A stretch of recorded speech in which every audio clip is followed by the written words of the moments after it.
Selamat pagi ya kepada setiap rekan-rekan dari mahasiswa. Saya Pak Lukas, gitu ya. Saya mengajar mata kuliah komunikasi bisnis dan saya rasa sebagian besar sudah tahu karena saya sudah masuk di pertemuan ketiga atau keempat, saya lupa ingat gitu ya.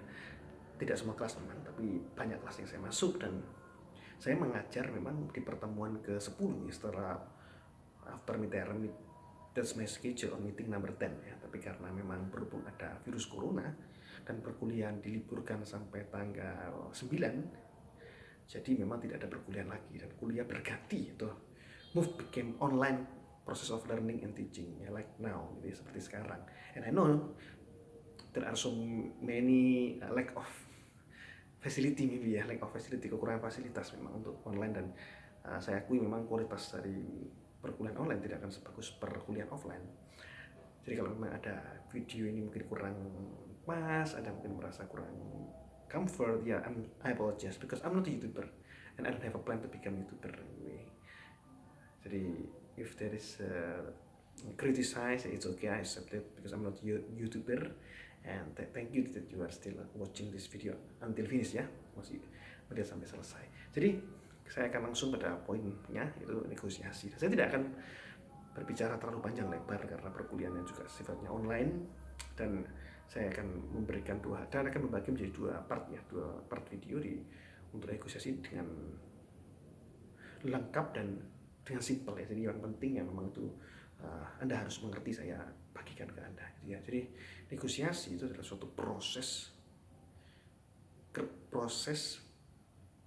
untuk mendapatkan deal ya, untuk mendapatkan kesepakatan antara beberapa pihak. Ya, jadi kalau Anda membaca di bagian silabus ataupun Anda membaca mungkin di buku textbook Anda, itu memang dari kedua belah pihak. Saya rasa kurang tepat terjemahannya karena negotiation, there are so many person involved in negotiation because negotiation is business transaction ya. Negosiasi itu transaksi bisnis yang bisa melibatkan begitu banyak orang ya. Jadi negosiasi itu adalah mendapatkan win to win solution dari banyak pihak.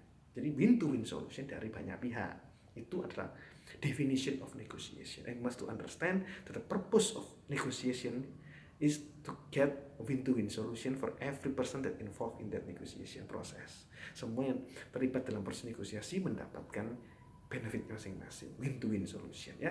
Itu the purpose of negotiation, tujuan dari proses negosiasi. Nah, di part pertama saya akan membahas tentang contoh dari proses negosiasi ya. Dan saya akan memberikan contoh kasus yang memang paling melibatkan banyak pihak, kasus yang paling panjang dan melelahkan mungkin, tapi memang itu adalah satu transaksi yang sering dan jamak terjadi, apalagi ketika nanti Anda sudah bekerja dan sudah mau menikah, pasti Anda membutuhkan properti rumah, baik itu bentuknya apartemen ataupun rumah tinggal ya. Tapi intinya transaksi properti ini yang paling ribet, paling rumit, karena itu akan saya coba bahas kepada Anda semua gitu ya, yang menonton video ini. Jadi negosiasi, seperti tadi saya bilang di awal ya, negosiasi. Jadi transaksi properti itu bisa melibatkan 5 pihak ya. Pihak pertama yaitu buyer otomatis, lalu yang kedua seller, menjual. Bisa saja seller ini menyewa atau hire agent, jadi property agent. Lalu yang keempat pasti ada notaris atau notary, lalu ada government, ada pemerintah, dalam hal ini pemerintah daerah khususnya. Jadi bisa 5 pihak yang terlibat dan mendapatkan hak serta harus melakukan kewajiban terlebih dahulu sehingga semuanya bisa mendapatkan haknya masing-masing. Nah, saya akan mencoba membahas yang pertama terlebih dahulu ya, yaitu pihak buyer atau pembeli. Nah, pembeli ini harus melakukan kewajiban ya, melakukan kewajiban. Yang pertama, dia harus menyiapkan dananya atau menyiapkan uangnya. Nah, uangnya ini bisa dalam bentuk kontan tunai ataupun bisa KPR ya, bisa kredit untuk belikan rumah. Jadi dia harus menyiapkan dana untuk pembelian properti tersebut. Lalu yang kedua, buyer itu nanti juga harus membayar pajak sebesar 5% dari harga transaksi itu kepada pemerintah daerah. Itu namanya BPHTB atau Bea Perolehan Hak Tanah dan Bangunan. Jadi ada dua kewajiban utama dari seorang buyer, itu menyiapkan dana untuk pembelian properti, lalu membayar pajak kepada pemerintah daerah sebesar 5% dari harga transaksi. 5% dari harga transaksi, atau mungkin banyak istilahnya dikenal dengan BPHTB, Bea Perolehan Hak Tanah dan Bangunan. Jadi itu adalah dua kewajiban utama dari seorang buyer. Nah, Haknya bagaimana? Kalau buyer sudah melakukan kewajibannya, maka dia mendapatkan haknya. Haknya adalah mendapatkan rumah tersebut atau properti tersebut tentu dengan sertifikat yang sudah berganti nama menjadi milik daripada buyer. Ya, jadi itu yang pertama. Yang kedua, seller atau penjual. Nah, penjual harus melakukan kewajiban. Kewajiban yang pertama, dia harus membayar pajak penjual yang harus disetorkan ke pemerintah daerah itu 2,5% dari harga properti. Dia harus membayar pajak pada pemerintah daerah. Lalu yang kedua, seller juga harus menyiapkan dokumen-dokumen yang berkaitan dengan properti yang dia miliki. Jadi dia harus menyiapkan sertifikatnya, harus menyiapkan IMB-nya, harus menyiapkan PBB-nya, harus menyiapkan denanya, harus menyiapkan blueprint-nya. Jadi ada 5 dokumen utama ya dalam pembelian properti. Yang pertama, sertifikatnya.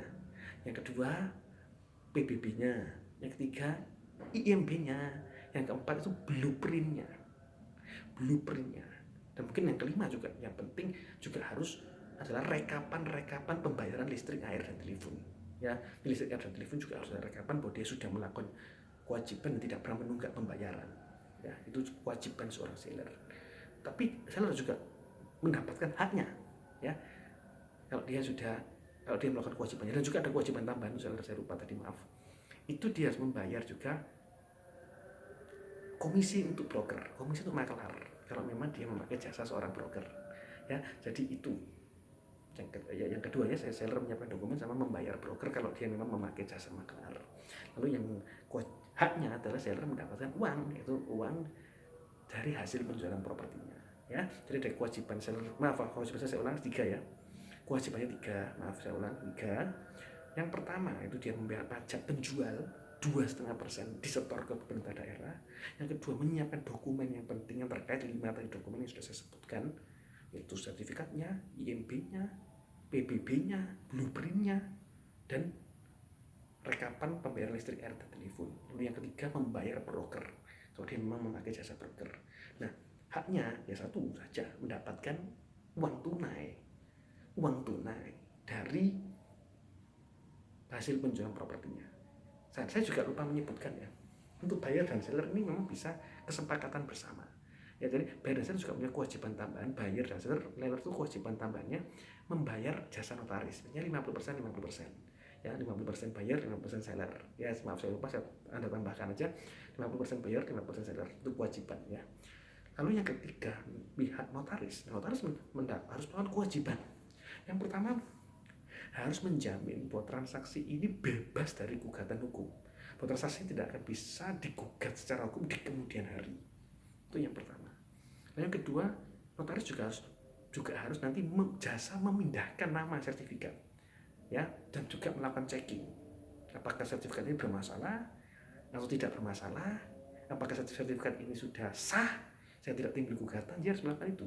Jadi pertama dia melakukan checking supaya tidak terjadi gugatan di masa datang. Yang kedua, dia harus merubah sertifikat dari nama buyer menjadi nama seller, ya, dari buyer menjadi seller. Itu kewajibannya. Haknya, dia mendapatkan fee, itu saja, jasa dari yang sudah dia lakukan tadi, yaitu notaris ya. Lalu yang keempat ada broker atau makelar. Kalau memakai jasa makelar ya, makelar itu punya kewajiban. Ya, kewajibannya dia harus menyiapkan dokumen yang penting ketika pengurusan KPR. Jadi pengurusan KPR itu kalau memang buyer rata-rata ya 80% lebih orang membeli dengan KPR harus menyiapkan dokumen untuk KPR-nya, mengatur dokumen KPR untuk buyer sehingga disetorkan ke bank. Itu tugas yang pertama. Yang kedua, seorang buyer juga harus menerangkan properti itu. Mungkin ada banyak seller itu kan yang orangnya mungkin levelnya agak high class gitu, jadi gak urusan langsung, jadi menyerahkan itu kepada agent. Jadi agent juga menerangkan rumah itu, properti itu dengan bagus, memberikan data pembanding yang lengkap dengan perumahan di sekitarnya ya, sehingga properti itu laku terjual gitu ya. Itu kewajibannya. Haknya, broker mendapatkan komisi. Nah, untuk komisi ini memang ada, bisa lihat di situs Arebi ya, beda-beda, memang ada yang 2% dari tergantung harganya ya. Jadi saya tidak akan menerangkan karena itu tergantung juga apakah dia properti agent yang terdaftar di Arebi atau independen. Jadi Anda bisa lihat saja di internet gitu ya. Karena setiap transaksi semakin mahal kan otomatis komisinya semakin kecil. Jadi dia mendapatkan komisi dari hasil harga transaksinya ya. Itu hak seorang broker ya. Lalu yang terakhir itu adalah pemerintah daerah. Dan pemerintah daerah mempunyai hak yaitu mendapatkan pajak double ya, 2 kali. Pajak dari penjual 2,5%, pajak dari pembeli 5%. Apa kelihatannya enak ya? Semua menjadi pemerintah. Pemerintah saja kewajibannya kok tidak jelas ya? Oh tidak. Pemerintah juga punya kewajiban, saudara, karena infrastruktur yang dibangun itu besar dananya, dan itu diambil posnya banyak dari pajak pembelian, pajak dari penjualan transaksi properti tersebut ya. Pajak penjualan transaksi properti itu diserahkan ke pemerintah daerah, lalu pemerintah daerah mengelolanya, dan akhirnya bisa ada infrastruktur seperti yang saudara bisa nikmati sekarang. Nah, jadi semuanya harus win-win solution. Jadi setiap proses transaksi dalam business transaction, so everybody must have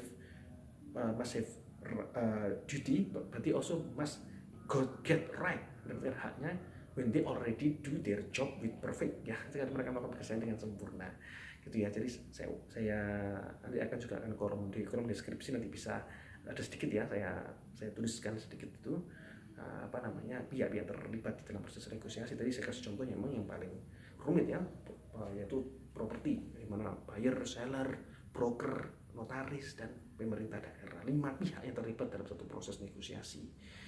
Jadi itu bisa melibatkan banyak pihak, tidak hanya sekedar 2 pihak ya dalam proses negosiasi. Itu harus Anda perhatikan. Dan negosiasi itu juga harus tim ya. Jadi tim itu kalau Anda baca di slide Anda itu, buku Anda kan, tim itu 2 orang atau lebih ya, 2 orang yang lebih untuk mencapai tujuan yang sama, yaitu dari situ. Jadi dari ini part pertama saya pikir cukup sampai di sini ya. Nanti saya akan buat lagi part kedua, karena hanya ada 2 saja yang penting di negosiasi. Saya akan mencoba memberikan materi yang simpel tapi jelas, dan Anda bisa menyerap ilmu dari situ ya, daripada saya membicarakan yang mungkin terlalu jauh. Saya bicarakan yang simpel ya, dimana Anda kalau kaum milenial juga harus mengerti, sehingga secara juga kekinian gitu ya, kelihatan memang mahasiswa yang update dengan informasi. Oke, itu part pertama. Saksikan part berikutnya.